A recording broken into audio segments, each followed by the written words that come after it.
Pengabdian tanah lahir takkan pernah menjadi debu. Sang pengabdi yang dulu pergi telah. Assalamualaikum warahmatullahi wabarakatuh. Tahun 2024 beberapa bulan lagi akan kita jelang.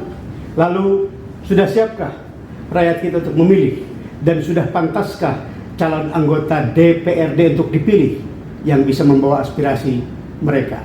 Kali ini di depan kita sudah hadir TB Asep Rafiuddin Arif. Assalamualaikum. Waalaikumsalam warahmatullahi wabarakatuh. Sehat Pak Asep? Bung Asep sehat? Sehat, alhamdulillah. Ini kan kita tahu semua bahwa pemilihan akan segera berlangsung, Betul. di mana rakyat disuguhkan beberapa model calon wakilnya untuk dipilih, dan kita juga tahu bahwa persoalan yang dihadapi oleh para calon anggota dewan adalah besarnya kos politik yang harus dikeluarkan, begitu ya.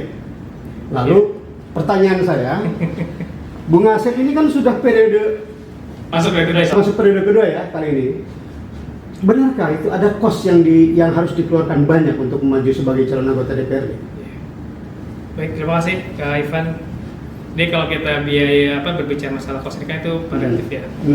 Karena memang setiap individu, setiap caleg itu mereka punya takaran masing-masing. Tapi kalau apakah betul keluar kos, betul. Karena itu bagian daripada operasional yang melekat kepada seorang calon. Karena harus ketemu dengan masyarakat. Jadi operasional itu pasti dibutuhkan dalam setiap pencarian atau pemilu. Jadi kita tidak bisa menutup kemungkinan, tidak bisa menutup kemungkinan untuk mengeluarkan kos lah kayak begitu ya. Nah persoalannya gini, Bung Asep, warga kita ini agak sudah antipati terhadap persoalan seperti itu. Kita semua sudah tahu lah. Anggota dewan itu waktu mau meminta suara datanglah itu ngasih rokok lah, bawa jeruk lah segala macam. Ketika sudah terpilih lupa. Makanya gini, ketika ada yang begitu saya selalu menyampaikan ke masyarakat, kalau ada caleg lah dulu gitu, dia menang, nggak datang lagi, dia nyalon lagi, jangan dipilih. Nah, Anda ini kan yang kedua kali. Betul. Jangan-jangan Anda juga tidak dipilih juga. Justru saya bilang masyarakat, saya bilang begini, Bapak Ibu, kalau seandainya saya bisa mewakili Bapak Ibu dan sebagai tempat jembatan aspirasi Bapak Ibu, ayo kita bareng-bareng lagi. Tapi kalau saya gitu kan katakanlah tidak bisa menjadi aspirator Bapak Ibu, tidak bisa menjadi jembatan, silahkan cari calon yang lain. Kita terbuka begitu. Gitu ya. Iya. Kalau merasa keberadaan kita memberi manfaat, silakan kita sama-sama lagi, kita bareng-bareng lagi begitu. Tapi kalau katakanlah tidak ada kebermanfaatan, ya buat apa kan begitu. Makanya ketika kita ketemu cara-cara yang lain, ya lihatnya rekam jejaknya. Silahkan Bapak Ibu pilih yang lain ketika tadi tuh mereka lebih baik ya, bisa menampung aspirasi begitu. Tapi kalau seandainya selama ini kita masih membantu masyarakat, ya aspirasinya terbantu begitu ya, kita bareng-bareng lagi. Oke. Lalu ini maju ke periode kedua kalinya. Itu modal politik Anda apa? Ya, apakah selama ini sudah menjembatani warga gitu? Memang kalau seandainya puas dan tidak puas itu kan subjektif gitu ya. Tapi setidaknya selama 5 tahun jalan ini ya masyarakat juga bisa melihat begitu ya. Dan secara pribadi betul kita belum bisa maksimal secara sepenuhnya gitu ya, pasti akan ada kekurangan. Tapi setidaknya dari poin-poin yang sudah kita lakukan ini, nah mudah-mudahan bisa dilanjutkan di periode selanjutnya. Mana yang kurang, katakanlah aspirasi yang belum terrealisasi semua, nanti bisa dibantu di tahun berikutnya. Oke, baik guys. Saya akan memberi Anda satu ilustrasi seperti apa sih sepak terjang Bung TB Asep Rafiuddin ini ketika dia menjadi wakil ketua DPRD Kabupaten Pandeglang. Lihat nih kegiatan ini ya. Kita lihat. Nah, ini ada apa ini? Ada beasiswa ya?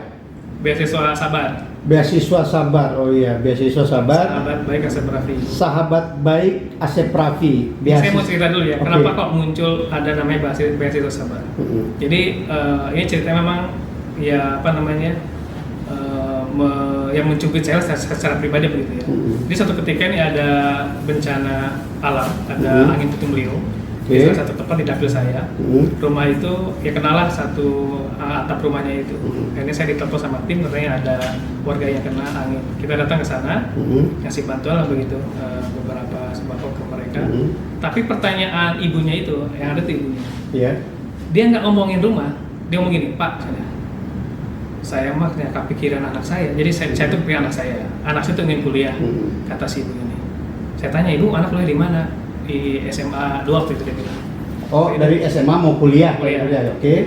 Waktu itu, ya udah coba saya lihat datanya begitu. Nah, saya konfirmasi ke kan ada salah satu guru yang saya kenal juga, berenang ini adalah alumni SMA 2. Dan dia berprestasi di sekolahnya. Oke Bu, saya bilang, insya Allah saya coba advokasi, ya kita bantu begitu. Alhamdulillah, ketika ada pendaftaran, dia kita bimbing begitu, dia ikut tes dan masuk ke universitas negeri. Waktu itu di USIKA, universitas siapa di Karawang itu ya, USIKA. Nah dari situlah kepikiran, saya bilang, ini jangan-jangan nih, itu kan namanya Brian tuh. Ini banyaknya banyak puluhan, mungkin ratusan Brian seperti begini nih gitu orangnya. Ini dari situlah kita ngobrol dengan teman-teman. Waktu itu ya kita kerjasama dengan teman-teman Cendekiawan Kampung, salah satu LSM begitu, yang fokus dalam peningkatan SDM. Nah, biarlah kita bilang beasiswa sabar. Jadi beasiswa kuliah ini bukan berarti kita ngebiayain si mahasiswa sampai kuliah, sampai sarjana, tapi kita bantu advokasi, setidaknya dia tidak mengeluarkan biaya gitu ya. Tapi kita bantu dari manapun itu, minimal dia bisa selesai kuliah. Oh, itu menjadi titik tolak. Sehingga beasiswa sabar itu diluncurkan. Itu dananya pribadi. Ya, kalau untuk ya operasional itu, tapi kalau biaya kuliahnya ya kita jadi bantuan kan ada juga program pemerintah kan dan sebagainya. Tapi kalau untuk kebutuhan anak kan kita gini, anak-anak yang kita biasakan ini bukan hanya dia untuk kuliah saja, tapi bagaimana dia berdaya ya di kampusnya juga setelah dia pasca lulusnya itu. Kan masalahnya kan gini, ada beasiswa, ya anak yang biasa nih sama pemerintah daerah, udah gitu udah lulus ya dia udah selesai aja atau kuliah udah selesai aja. Tapi kita bikin pola, gimana sih anak ini biar dia kuliah, kita bimbing dia, kita berdayakan dia, supaya dia pulang dari kuliah itu dia bisa membangun desanya, membangun kampungnya begitu. Itu harapan kita. Itu salah satu juga komitmen antara yang kita coba beasiswakan, mau nggak nih setelah beres kuliah, dia mengabdi di masyarakatnya. Makanya anak-anak yang kita beasiswakan, selama dia kuliah nih, ya kita berdayakan. Dia bisa apa nih di kampungnya begitu. Ya kita bikin namanya taman baca inspirasi Asep Raffi begitu. Jadi mereka lah yang ngelolanya. Jadi yang manggil anak-anak tuh, mereka baca buku itu anak-anak binaan kita semua. Tuh guys, ternyata tidak semua wakil rakyat itu lupa terhadap konstituennya, tidak semua. Bung Asep tadi bikin beasiswa sabar yang terinspirasi dari seorang warga yang rumahnya ketimpa saat longsor. Bung Asep tadi. Dan alhamdulillahnya pemerintah daerah pun membuat hal yang serupa. Jadi dengan program ini, waktu itu kan S2 saya itu tesisnya tentang beasiswa kuliah. Bagaimana lembaga swadaya masyarakat mendorong pemerintah daerah untuk memberikan beasiswa. Dan alhamdulillah pemerintah sekarang sudah punya program unggulan, namanya Pro Kampus Program Kurangi Angka Putus Sekolah dan Kampus. Ini salah satu juga terobosan dari pemerintah daerah untuk tadi mendorong supaya anak ini yang mau sekolah dan mau kuliah. Lalu dalam program ini posisi Anda ada di mana itu? Ya kita mendorong, nanti yang mengerjakan teman-teman pihak ketiga, tadi LSM ataupun dengan dinas pendidikan pastinya kan gitu. Bagaimana mendorong anak-anak ini supaya jangan putus sekolah sama putus kuliah. Karena kalau kita lihat angkanya, angka partisipasi kasar yang di Pandeglang ini itu masih di 4%. Jadi anak-anak yang kuliah, yang sarjana itu masih di 4%. Kita dorong lah supaya anak ini mau kuliah, dan makanya kita bantu dengan ini. Dan alhamdulillah pemerintah daerah support dan dia bikin pro kampus. Nah tahun ini kita punya program namanya program startup desa. Itu program pemerintah? Daerah. Ini dari dinas pendidikan dan Direktorat ya. Itu bersama dengan ada pihak ketiga, Cendekiawan Kampung namanya. Ini memperdayakan anak-anak kuliahan, anak kampus dan pemuda. Katakanlah dia nggak kuliah tapi masih umurnya di bawah 28 tahun, itu bisa ikut program ini. Apa yang program ini adalah program pendampingan. Mereka punya ide, gagasan, usaha gitu ya, yang tadi melibatkan masyarakat. Ya. Nah, katakanlah di kampungnya dia ada usaha jahit, ya, melibatkan masyarakat. Itu bisa ikut program ini karena kan mereka akan didampingi, akan dimonitoring gitu ya sama ahli-ahlinya, dan akan dibiayai itu dikasih uang. Jadi program itu ada di pemerintah. Ada. Posisi Anda adalah memfasilitasi. Ya, kita mendorong. Agar masyarakat masuk ke dalamnya. Gitu. Termasuk kita mendorong program ini supaya hadir muncul gitu. Ya kita mendorong masyarakat supaya ikut program ini. Oh iya. Jadi programnya memang digagas. Anda yang menggagas program itu. Iya. Oh, gitu. Dengan teman-teman pastinya gitu ya. Ini satu lagi nih, saya lihat ada asuransi. Ya. Asuransi itu seperti apa? Kalau boleh saya tahu. Iya, sebentar. Asuransi sabar. Wah, iya boleh. Ini kita minum dulu, boleh. Terima kasih. Gimana nggak enak guys ngobrol sama wakil ketua DPRD Pandeglang ini. Sudah dikasih ruangan yang adem, dikasih minum juga. Diminum dulu Bang Asep? Siap, makasih. Mau tiap hari kesini nggak boleh? Tuh, Bud. Setiap hari kesini. Kalau warga, jangan-jangan ngomong setiap hari kesini itu cuma ke saya doang. Warga datang ke sini Saya tolak. lupa, nanti saya kasih tahu. Oke. Ada video juga. Insya Allah sih kita sudah menjalankan dari mulai anak SD sampai SMP, SMA, kampus gitu ya, sampai pas kampus kan duduk di sini. Oh gitu. Saya terbuka ke teman-teman, silakan yang mau datang ke ruangan saya itu datang. Tapi konfirmasi ke saya atau ke staff saya, biar ada yang menyambut juga. Soalnya begini Bung Asep, kadang-kadang ada tuh oknum ya, ada dia padahal di ruangan, tapi dia sudah pesan ke stafnya, kalau ada si Anu, kalau ada si ini, nanyain saya, bilang saya lagi di luar kota. Anda termasuk yang seperti itu juga? Bisa Enggak? ditanya lah ke masyarakat Pandeglang gitu. Oh, gitu ya? Sudah B1 gitu ya. Catat guys, catat guys ya. Saya kalau ngomong ke teman-teman ke masyarakat, silakan mau main ke kantor saya, kan itu punya rakyat, silakan datang gitu. Mau minum apa, mau makan apa, insya Allah kita akan coba siapkan gitu ya. Selagi ada gitu. Dan memang harusnya begitu karena Bung Asep ini kan wakil rakyat. Betul. Kalau ada wakil rakyat yang ditemuin sama rakyatnya susah, jangan jadi wakil rakyat lu. Mendingan lu jadi apa kayak gitu. Masa wakil rakyat tidak lagi sama rakyatnya susah. Kita kembali ke itu Bung Asep tadi. Iya, asuransi. Asuransi itu seperti apa? Ya, ini memang satu kesatuan tadi dengan beasiswa. Jadi kan kita dulu itu kepikirannya ketika anaknya mendapatkan beasiswa kuliah, maka orang tuanya kita berikan asuransi. Ya, itu melekat tuh. Jadi anaknya kuliah asuransi. Memang asuransi ini bukan program pemerintah, tapi inisiatif ya kita dengan teman-teman tim ya mandiri lah kayak mandiri. Jadi biaya dari kita. Jadi awalnya setelah orang tua siswa yang mendapat beasiswa itu adalah guru ngaji di kampung. Karena kan kita ingin mengapresiasi bagaimana guru-guru ngaji di kampung ini mendapatkan ya setidaknya asuransi yang protektif gitu ya. Ketika mereka katakanlah meninggal atau sakit dirawat lah gitu ya, itu mendapatkan santunan. Jadi bukan seperti pada umumnya BPJS tuh enggak. Ini hanya sifatnya meringankan beban keluarga. Ya. Nah kalau tahap pertama waktu dengan guru ngaji memang lumayan besar kita berikan 7,5 juta ketika meninggal karena kita kerjasama dengan salah satu asuransi swasta. Cuma tadi kebermanfaatannya itu pun penerima manfaatnya terbatas karena kan lumayan biaya yang sangat besar.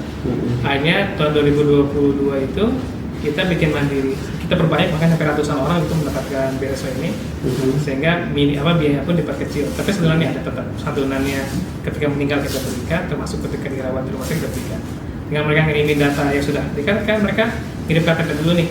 Kita record, kita bikin ada kartunya tuh, kartu sabarnya, kartu asuransinya. Ketika ada yang meninggal maka kita berikan sebenarnya pada ahli warisnya, pada keluarga. Boleh lihat kartunya seperti apa? Ada.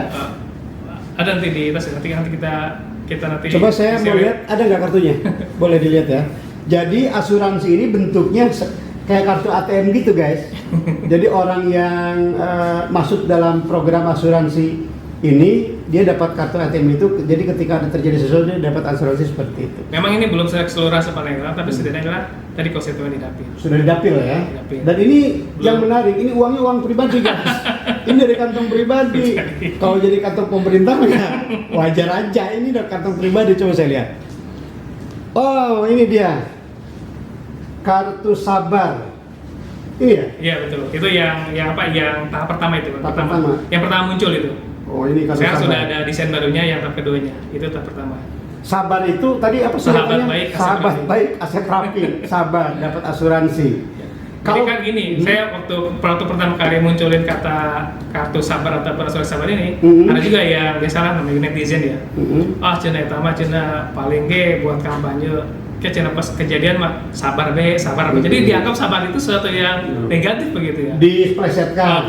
Gitu. Ini terbukti nih guys, para buzzer kali ini. Ini terbukti nih ternyata Bung Asep Rapi ini sampai sekarang sudah mau 5 tahun tetap dia konsisten dengan memberikan ini.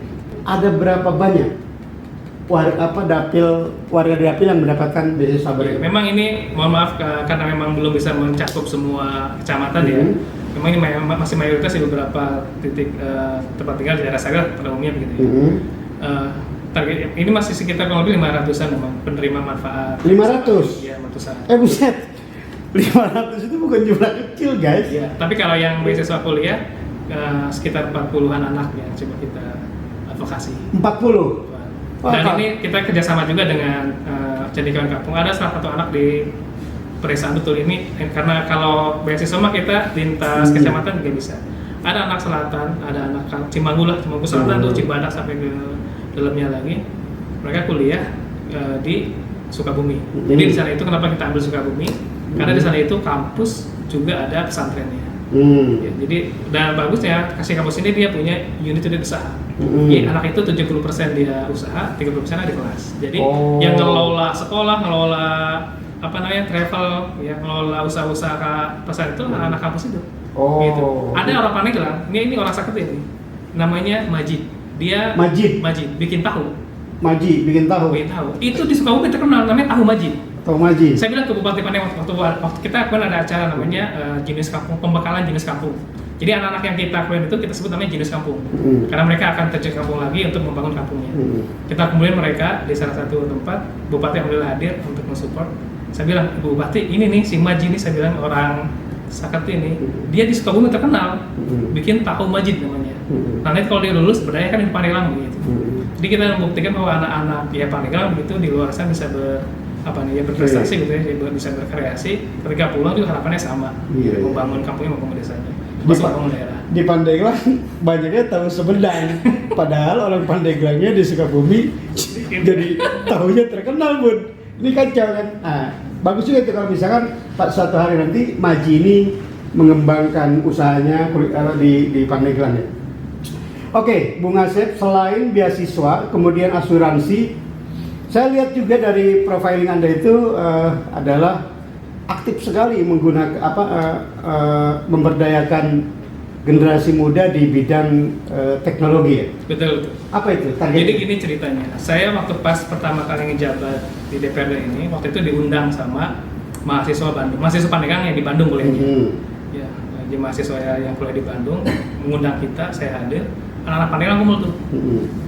Ngomongi mereka maksudnya ya, Pak Cina, kan saya ajakin tuh mereka, ayo kita pulang yuk, beres kuliah kita pulang yuk, Pandeglang kita mau ke Pandeglang. Dia ngomong, Pak Cina, kami mah kapan ngerek naon Cina? Di itu mah Cina tanah kapake, kenapa kata saya, kenapa begitu? Ya Pak, kita punya keahlian tapi ya tidak ada tempat, tidak ada wadah gitu di sana. Nah dari situ saya kepikiran tuh, gimana nih anak-anak Pandeglang, apalagi yang di luar sana gitu ya, biar mereka termotivasi mau pulang kampung dan mengembangkan kampungnya. Nah bikinlah kita bikin namanya ya Sabar Digital Academy. Ya, ini bagian dari Sabar juga.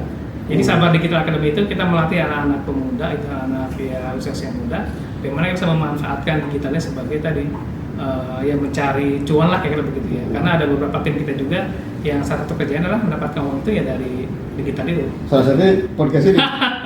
Ya gitu. Kita latih beberapa kali gitu. Setiap termasuk waktu reses saya pada periode yang lalu tuh, akhirnya lah ngumpulin anak muda kita bikin namanya pelatihan digital marketing. Digital marketing.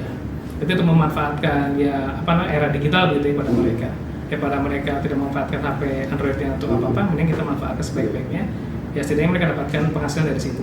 Jangan-jangan mereka berpikir juga, wah ini Pak Asep ini dalam rangka kampanye lagi aja gitu. Ada yang berpikir. Bahkan itu waktu itu masih lama juga proses pemilunya. Kita udah melakukannya kan sudah bertahun-tahun ke belakang begitu. Kecuali kalau saya sekarang baru ngadain bisa nggak begitu. Tadi sudah ke belakang sudah dilaksanakan begitu. Tapi itu sama anggota dewan itu disadari nggak ya bahwa memang anggapan dari masyarakat terhadap dewan seperti itu disadari nggak sih?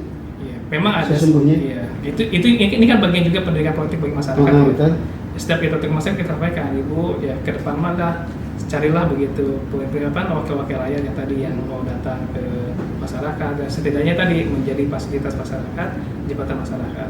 Karena mereka sekarang sudah mulai begitu. Sudah paham mereka terus cina rek aya pemilu mah cina ida rata, cina pek semenang mah cina teu araya gitu. Nah, iya. Makanya kita bilang ya maka yang paling mudah adalah yang nggak usah dipilih lagi begitu. Itu kan sanksi yang paling yang paling ngena gitu ya.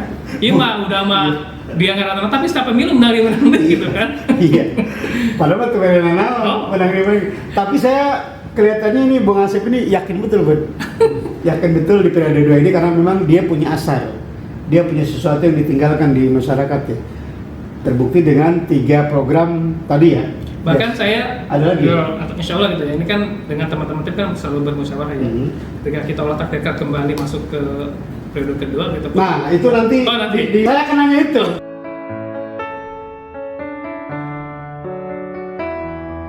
saya Eko. Sepengetahuan saya, Bapak Asep itu saya nilai bekerja dengan baik. Dia itu sangat membantu masyarakat yang membutuhkan, terutama di bidang sosial. Karena setahu saya, yang sudah saya kenal, kemudian saya rasakan, hanya Pak Asep lah yang bisa dijadikan tolak ukur kita dari masyarakat bawah.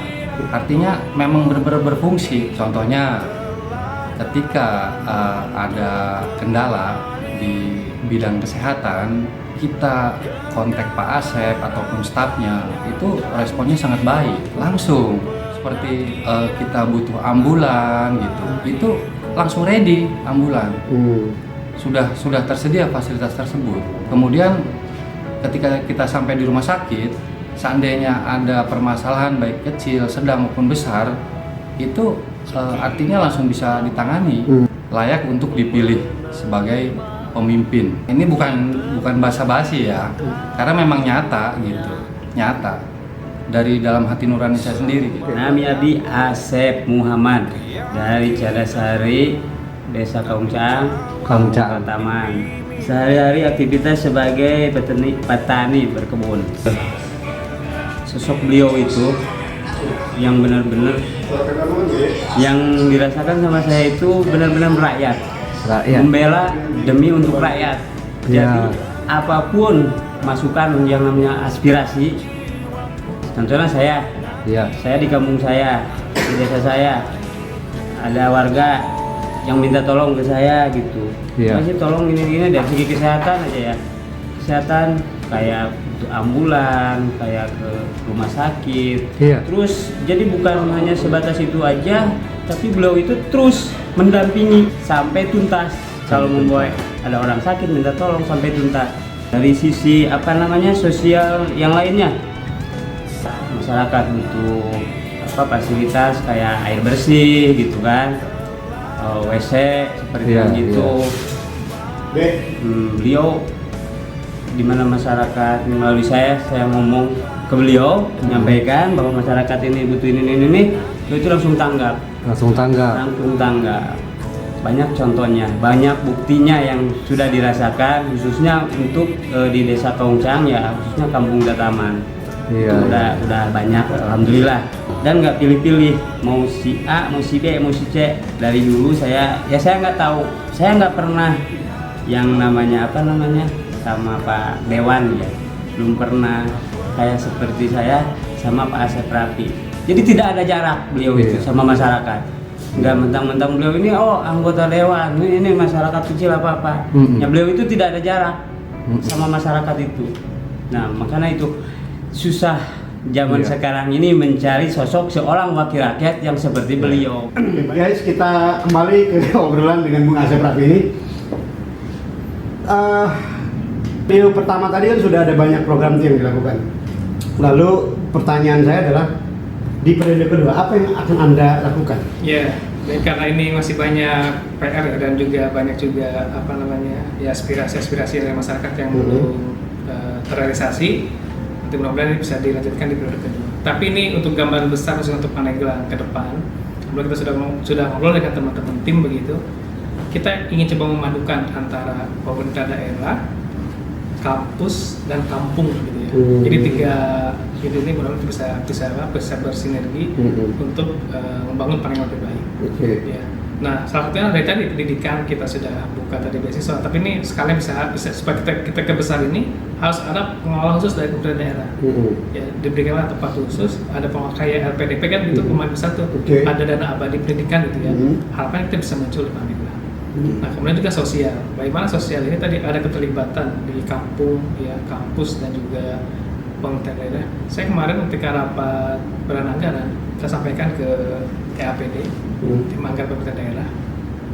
Saya bilang Pak Sekda, coba itu kata saya itu Basnas ini diperkuat. Bila perlu kalau ada anggaran, berikanlah hibah yang besar gitu. Buat penguatan, kalau bisa sih Basnas ini dia sampai ke tiap desa ataupun apa tujuannya? kalau ini bisa dimaksimalkan dengan baik, insya Allah tuh nggak akan ada ribut tuh. Masyarakat yang dapat bantuan dari pemerintah nggak akan ribut. Kan selama ini ketika ada bantuan dari pemerintah, apakah itu sembako ya ataupun uang gitu, itu pasti rame, pasti RT atau RW yang akan didatang oleh masyarakat. Pak cina menang masih eta cina saya masih nanti berat tuh menang. Jadi masalah kan konflik begitu. Ketika hadir pemerintah dalam hal ini dalam tim Basnas begitu terbentuk di desa-desa masing-masing, saya pernah betul saya membayangkan ya ada namanya lumbung-lumbung pangan di desa. Itu siapa yang mengisi? Itu orang mampu di desa itu. Kalau kita Basnas ini hanya untuk mengandalkan ASN saja, ya kecil pendapatannya. Tapi kalau tadi itu memberdayakan orang mampu, karena saya yakin di kampung, di desa pasti ada orang mampu. Nggak mungkin semua yang nggak mampu, pasti ada yang mampu. Cuman ada yang mau bergerak gitu, menggerakkan mereka untuk mau ngasih infak, zakat, sedekah. Gitu. Nah di desa ini ketika ada lasna gitu ya, nah mereka mendata tuh RT RW data siapa yang mampu, kan ya bikin aja indikator mudah gitu. Katakanlah dia makannya 3 hari lancar, punya penghasilan tetap bulanan, apakah 2 atau 3 juta. Ya sebulan katakanlah 10.000 atau 20.000 itu, tapi dikelola. Bayangin ada 500 aja, 500 kakak gitu ya. Kan di desa kan rata-rata di atas 1.000 tuh Pak. 500 yang mampu, dia katakanlah 1.000 atau 20.000. 20.000 itu udah 10 juta. Ya. Itu bisa beli beras, apa, ikan apa gitu ya, di desa aja di lumbung pangan tuh. Jadi si kepala desa enak atau RT, Bapak Ibu menurut bisa makan, ambil berasnya desa. Dia nggak bisa beli ikan, ambil tuh minta ke desa begitu. Ada pengelola khusus di sana, itu kelas-kelas yang saya muncul di sana. Jadi kalau itu hadir tuh, insya Allah itu efeknya luar biasa. Jadi nggak ada lagi tuh ribut-ribut. Jadi bantuan dari mana saja nggak akan yang ribut, karena mereka sudah tercover sama lumbung pangan tadi. Selain itu program dan ada lingkungan sama tadi lingkungan gitu ya. Kan paling juga salah satu yang rawan bencana ya. Lingkungan dan kesehatan satu kesatuan itu. Jadi bagaimana anak-anak kampus ini yang tadi itu karena pemerintah sudah kerjasama dengan kampus, pokoknya nama KIP ini gimana untuk memberdayakan anak-anak Pandeglang yang mereka dapat beasiswa, tapi jangan dibiarkan dikelola tuh mereka ya. Turunkan tuh ketika ada kuliah kerja nyata, ya kamu kerja desa. Apa yang bisa dibantu di desa oleh mereka oleh orang kampus kan mereka punya penelitian, pemberdayaan dan sebagainya. Nah, untuk menyampaikan tadi supaya starting ini turun nggak tinggi kan itu bisa tuh melibatkan kampus.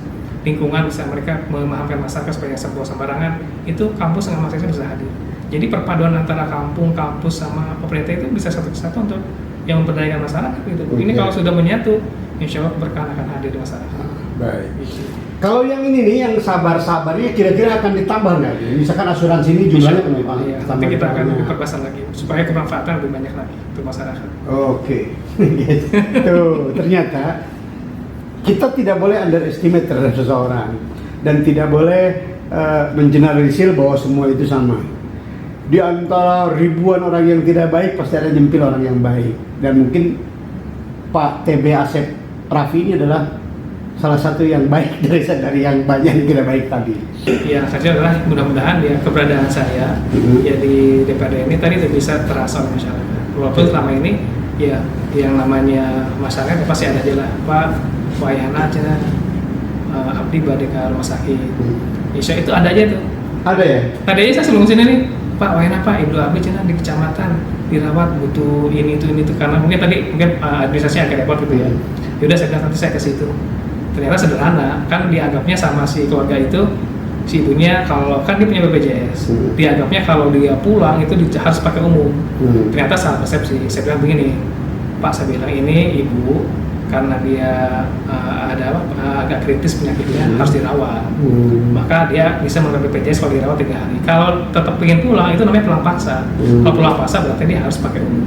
Udah saya bilang, dengan kita dirawat aja biar si ibu ini ada perbaikan. Kalau semakin kritis kita rujuk ke rumah sakit yang besar. Pertanyaan terakhir, selama 5 tahun duduk sebagai wakil ketua DPRD Kabupaten Pandeglang, itu otomatis kan banyak warga bergiliran datang ke sini. Itu persoalan yang paling banyak yang Anda temui dari masyarakat ketika datang ke kantor ini apa?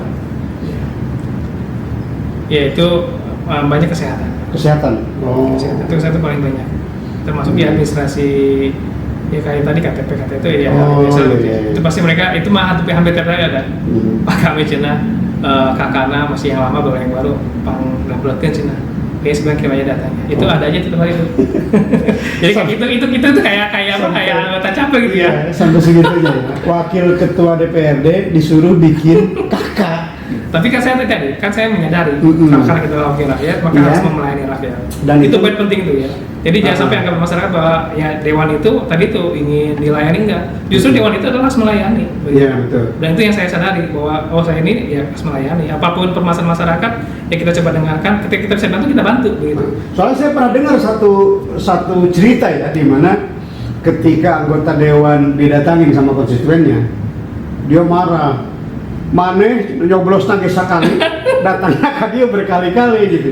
Anda tiba-tiba ngerasa nggak sih seperti itu? Kok saya seperti dimanfaatkan oleh masyarakat? Datang setiap hari, pernah nggak merasa begitu? Enggak ya? Enggak. Karena kita menyadari betul bagaimana kondisi masyarakat. Dan kita kelihatan mana orang yang katakanlah memanfaatkan gitu ya, mana orang dia tulus untuk memang minta dibantu gitu. Itu kelihatan lah. Karena kan kita bertemu dia variatif orang lah begitu. Tahu mana yang kira-kira memanfaatkan sesuatu, mana yang memang dia tulus ingin dibantu. Insya Allah sudah bisa membedakan itu. Kalau datang ke sini pura-pura sakit, lu nggak menjual orang ya ketahuan juga kalian bohong, gitu ya. Baik guys, saya sekaligus sebetulnya adalah sebagai penyambung lidah dari Anda semua bahwa keraguan Anda terhadap calon anggota dewan yang ketika butuh datang mengetuk pintu ingin dipilih, ketika sudah terpilih ternyata lupa kepada konstituennya. Saya ingin menegaskan kembali kepada Anda bahwa Anda tidak perlu ragu untuk memilih calon yang menurut Anda bisa memperjuangkan aspirasi Anda atau bahkan membantu Anda seperti yang tadi bikin kakak dan lain sebagainya. Dan Bung Asep Rapi, kalau kita lihat track recordnya tadi yang saya baca, profilingnya dari mulai asuransi, beasiswa, kemudian program-program yang sengaja dicanangkan untuk dibawa oleh pemerintah, dikawinkan dengan berbagai lembaga baik pendidikan, kesehatan dan lain sebagainya. Kayaknya saya tidak berlebihan kalau misalkan mengatakan bahwa TB Asep Rafi ini memang salah satu calon anggota DPRD Pandeglang yang layak menurut saya untuk dipilih, untuk diperjuangkan. Ya, Closing statementnya Pak Asep sedikit saja, 1 menit silakan. ya baik, terima kasih Kak Irfan. Setidaknya pada kesempatan yang berbahagia ini saya pertama ucapkan terima kasih kepada masyarakat yang sudah juga banyak membantu saya, terutama pada 2019 yang lalu sehingga bisa duduk di tempat ini. Dan juga mohon maaf mungkin kalau selama duduk ini mungkin ada beberapa yang belum mungkin terfasilitasi. Tapi insya Allah ya saya berikhtiar betul dia memaksimalkan ketika ada masyarakat yang tadi itu butuh difasilitasi, kita akan perjuangkan. Dan mohon doanya dan dukungannya, mudah nanti di 2024 Allah izinkan kembali begitu untuk bisa melayani masyarakat khususnya di 21 ini. Terima kasih. Cukup. Baik, terima kasih. Tepuk tangan buat Pak Asep ya, tepuk tangan dulu. Oke, 30 menit yang sudah berlalu guys. Saya tidak ingin memaksa Anda untuk memilih siapa calon yang Anda sukai, tetapi keywordnya tadi sudah saya sampaikan bahwa yang mau memperjuangkan aspirasi Anda, membantu Anda dalam bernegara, bermasyarakat dan lain sebagainya, itu mungkin calon yang layak untuk dipilih. Terima kasih. Kita ketemu lagi di podcast berikutnya. Assalamualaikum warahmatullahi wabarakatuh. Waalaikumsalam. Pengabdian tanah lahir takkan pernah menjadi